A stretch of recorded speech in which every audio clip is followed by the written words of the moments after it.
So I've wanted to make this video for a little bit now, and I'm not entirely sure how long it's going to be. It'll probably be short enough, but I just want to talk about Batwoman Season 2 because, in my opinion, it has been just absolutely fantastic. Like, the last half of the season so far has just been borderline perfect, in my opinion. I think that this is the one Arrowverse show that the most people are just sleeping on, that are just completely ignoring for a lot of reasons. The first trailer for Season 1 kind of gave a lot of people a bad impression, and there's a lot of people out there who I know that don't watch the show at all, have never watched it, but that because of that very first trailer back 3 years ago at this point, they basically just wrote off the show and have been talking about how bad it is non-stop, even though they haven't actually seen it. And yes, Season 1 wasn't the best, but I thought that Season 1 was just kind of a very fine, middling season. Never really was terrible. It was never really great either, though. Whereas with Season 2, after a couple iffy episodes in the first half, I feel like it became a great season, but a lot of people just aren't giving it the time of day because of Season 1, because of trailers, because of a lot of behind-the-scenes drama like Ruby Rose leaving, etc, etc. So I'm going to try and have... There'll be some spoilers in this video for sure, but I'm going to try and keep it kind of relegated to just, I guess, character appearances, stuff like that, brief kind of story, plot points, rather than spoiling big character that, because I do kind of want this video to be something that people who haven't seen the show yet can be like, or people who maybe dropped the show in Season 1 kind of look at this video and be like, okay, maybe it's worth giving the show a second shot, because I really do think that Season 2 will change your mind on what you thought about the show if you kind of hated it to this point. Originally, I was just going to kind of make a video talking about the Diggle episode from last week, because obviously, if you don't know, John Diggle appeared in Season 2 Episode 16, which was his first Arrowverse cameo of the year. He's next appearing on Legends, then on Flash, then Superman and Lois, and then Supergirl. And he was kind of... They hyped up his appearance a lot, but it ended up pretty much being a glorified cameo. He was there to kind of talk to Luke Fox, and that was pretty much it. But it was a good episode. It was a great episode, honestly. The Diggle stuff was a little bit overhyped, but I still want to talk about it because it's Diggle, our first Arrow character to appear since Arrow ended. I guess besides Diggle's appearance in Flash Season 6 right after Arrow ended. But I mean, kind of in a year and a half since Arrow ended, he's been our first kind of character to show up outside of that show. Javicia Leslie as Ryan Wilder, you know, she was pushed into this role of being the new main. She had a lot to kind of handle, and I do think that while she had a pretty unique, I guess, start back in season at the start of the season, I wasn't crazy into her character at the beginning. I thought that she was kind of quirky, she was kind of fun to watch, but the trailers made it seem like she was much more of a kind of a stoic, badassy Oliver Queen style character rather than a goofy kind of, you know, quippy Flash character, and that kind of put me a little bit off at the beginning, just because I myself had different ideas for what that character was going to end up being. I didn't really match up with that, but I think she's really grown into the role very well over the past 16 episodes. I think that she's just gone consistently better and better, and now she's a character that I really do enjoy watching, that I really do enjoy looking forward to her scenes. I think that she's gonna make a very good lead for the show going forward.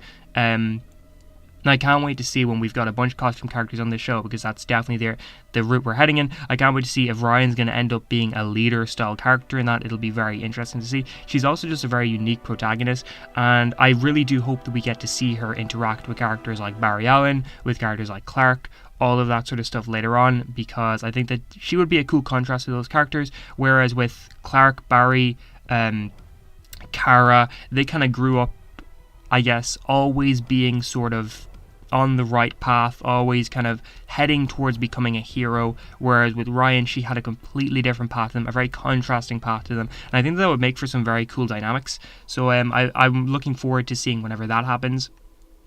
But the first half of the season, like I said, was a little bit weak. It was very focused on the character of Sophia and her island, and it was very Alice focused. It was a lot of Alice backstory, but in my opinion, the reason why I didn't like the first half too much is because the individual episodes themselves were quite weak, and Sophia was supposed to be the plot that was connecting them together, but in my opinion, Sophia's whole plot with her island just kind of felt like a weird rip-off of Ra's al Ghul and the League of Assassins, and it felt like Sophia was a very kind of rage character. Tatiana was a very Nissa character, with Alice being like the Sarah of the situation. And I didn't really feel much, I guess, connection to the storyline. I didn't like it too much, and that did sort of set the season off on a little bit of a weird note for me. But I feel like the show really picked up immediately following that storyline, and it hasn't let up since. So it's honestly those first couple episodes of the season that are keeping this from being like an Arrow season 2 or a Flash season 1 level season. It's those first episodes that are kind of keeping this a little bit away from that quality, but still keeping it very close. I'm gonna end up having to rank my season soon, and I think it's likely this season will end up in my top 10 or either very close to my top 10. Alice and Ocean were very tied to that plot, like I said with Alice, and well, that was also kind of a storyline that I was a little bit not too on board with at the beginning. I felt like in the second half of the season they did a great job at fleshing that plot out more and actually making me care about that. Ocean was a very bland character at the beginning, but by this episode now, I'm actually very kind of interested in him. I'm on board with his character, basically. I think that they did a great job of making him interesting, of making him and Alice paired together work rather than making it just, your average love story. They're doing more with it that is really good. Jacob Kane has also had a very solid plotline this season. I think it's actually been much more interesting than anything he had last season.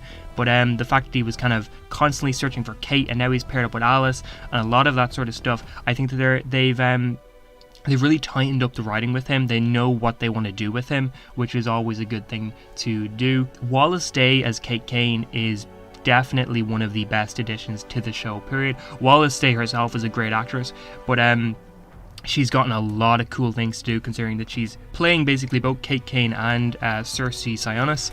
And I'm really interested in her character. I think that she's badass. I think she's great. I think that whenever she comes back into the forefront of the show, I think it'll be interesting to see what they do between her and Ryan. Like, are they going to have kind of Kate, I guess, go international, be the Batwoman of the world? Are they going to have Ryan still be the main Batwoman in Gotham City? Are they going to have them both basically be working together? I think it'll be cool, because I doubt they're going to have like an Oliver and Diggle situation, or a Barry and Cisco situation where one is clearly the leader and the other is kind of the sidekick of the situation. I think that whenever Kate comes back to the Batcave to be a hero again, because I definitely do think they're going to go that direction at some point. I think by the end of season 3, for sure, I think we'll be seeing Kate as a hero again. But I'm interested to see if they're going to have them be on level footing, which I think is what is probably going to... They're probably going to need to do that, because I don't think you can have Ryan be the lead for an entire year, then relegate her to a sidekick. And I don't think you can have Kate come back, since we know she had like 6 years of training before Batwoman even started. I don't think you can turn her into a sidekick either. So I'm interested in that. The crazy thing as well is that I genuinely thought the loss of Ruby Rose was going to destroy the show. Like, between that and COVID, I was honestly preparing for the fact that Batwoman might be the first Arrowverse show to get officially cancelled, because obviously Black Lightning, Supergirl and Arrow all ended for various reasons. They weren't cancelled. I thought Batwoman was going to be the first show to genuinely get cancelled, because they just could not do it with the lead dropping out after one season. But honestly, Ruby Rose leaving ended up being the best thing for the show. Wallis Day so far is personally in my opinion, a better Kate Kane. They've been able to add Ryan Wilder, who's a great protagonist, and she wouldn't have been added at all if Ruby Rose didn't leave. And they've been able to tighten up the writing and just honestly make the Kate Kane mystery plot one of the best storylines we've had in the Arrowverse in a while. So I really do think that Ruby Rose leaving ended up being one of the better things for the show. Honestly, just as well, props to the writers. They took a bunch of things that could have easily destroyed it, like COVID, Ruby Rose leaving, and turned it into something great that actually worked very well for the show. I want to talk about Cameron Johnson for a second, who plays Luke Fox and is now on the route to becoming Batwing. He's had probably the best and most well-written storyline of the season. He's going through some serious depression at the moment after kind of going through a near-death experience and a lot of other stuff, and he's just all around a very interesting character. I wasn't too crazy about him in the first season. I thought that they were basically just, reusing Felicity, Cisco, Curtis, a bunch of other characters who are kind of the wacky tech characters who are just supporting for the group. But they've really turned him around and made him unique in his own way, and I love that so much. Tavaroff is kind of Luke's villain of the show, and He's a piece of shit, but he's a great villain because he's someone you really can't wait to see his comeuppance. You really can't wait to see when he gets taken down by Luke. And I'm sure it's going to happen in the final, and I'm sure it's going to happen in a great way.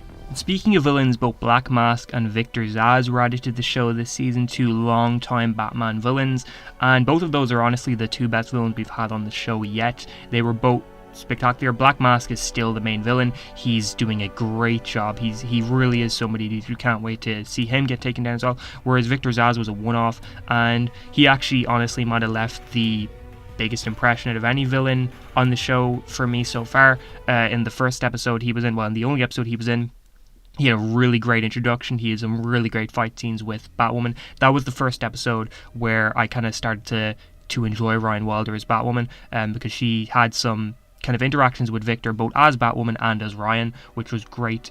Warren Christie also had 2 appearances this season so far. Unless he appears in the final, then it's going to be his only appearances this season.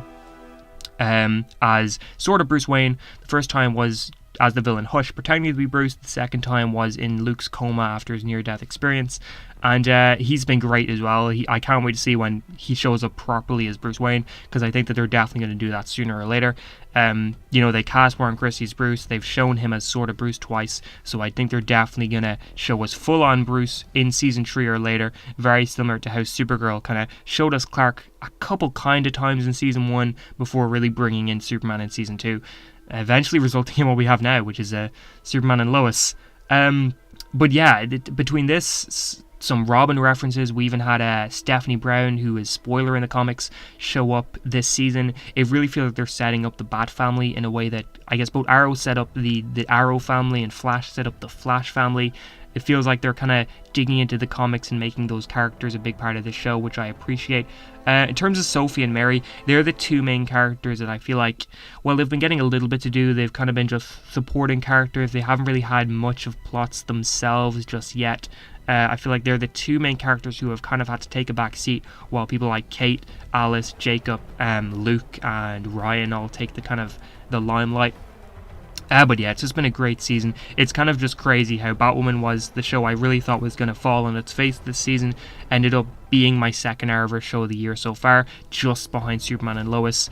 I'm really enjoying Legends of Tomorrow as well. I'm really enjoying Supergirl as well. Flash is Flash. And Black Lightning, I was very disappointed in Black Lightning, but I've kind of given them a pass because I personally think that a lot of behind-the-scenes issues kind of resulted in them putting out what they put out, whereas with Flash, I don't know what the hell is the excuse for them.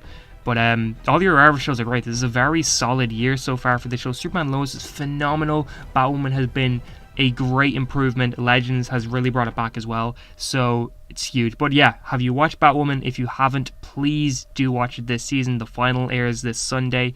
If you've been watching it, what do you think about it? Are you liking it? Do you disagree with me? Have you been watching this season and you don't think it's improved at all? Which is completely fair. This probably isn't a season for everybody, but I've just been loving it. So if you enjoyed this video, please like, share, subscribe, and all of that. Hopefully we can hit 600 subscribers pretty soon, which would be awesome. And I hope you have an amazing day.